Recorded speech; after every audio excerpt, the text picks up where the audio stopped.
अमरावती जिले के तिवसा तहसील के तलेगांव ठाकुर का पोला उत्सव काफी प्रसिद्ध है। ये किसानों का एक महत्वपूर्ण त्योहार है। पोला त्योहार सूखे की स्थिति से उबरने के बाद किसानों द्वारा मनाया जाता है।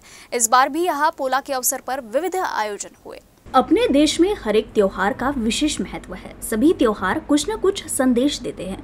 ऐसे त्योहारों में से एक है बैल पोला।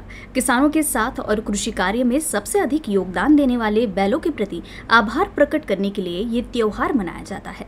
इस अवसर पर तिवसा तहसील के तलेगांव ठाकुर में खास आयोजन होता है। ये किसानों का एक महत्वपूर्ण त्योहार है। पोला त्योहार सूखे की स्थिति से उबरने के बाद किसानों द्वारा मनाया जाता है।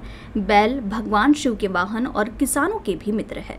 पिठोरी अमावस्या के दिन मनाए जाने वाले इस त्योहार पर बैलों की सजावट कर उनकी पूजा अर्चना कर गांव में घुमाया जाता है। इस दौरान सांस्कृतिक कार्यक्रम भी हुए। प्रभु श्री राम के दीवाने हैं। जय श्री राम।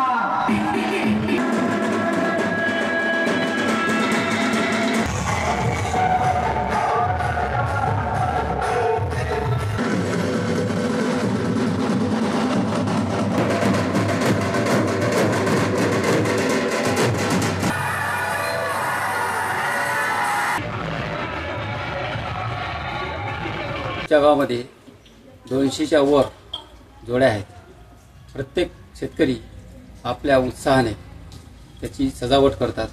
चांगल्या प्रतिकात्मक अशा व्यवस्थेत त्या बैलाची सजावट करतात आणि त्याची यथोरंग मिरवणूक काढतात। मिरवणूक नुसती साधी नाही, तरी बरेचसे लोक आपापल्या गावातल्या आपल्या हिशोबाने वेगवेगळे वाजंत्र, वेगवेगळ्या कलात्मक कृती यातून ते आपलं प्रदर्शन करत असतात। एक पोळ्याच्या निमित्तानं बैलजोडी जी आपली वर्षभर आपल्यासाठी काम करते, कृतज्ञता म्हणून हा दिवस पाळला जातो आणि त्याचा त्या बैलजोडीवर खूप विश्वास असतो आणि त्या बैलजोडीकडून जे काम करून घेतले जाते म्हणून त्यासाठी तेवढ्याच सजावटीने ते त्यांची सजावट करतात, मिरवणूक काढतात आणि चांगल्या प्रमाणे चांगल्या प्रकारे तळेगावामध्ये आपली ती मिरवणूक असते।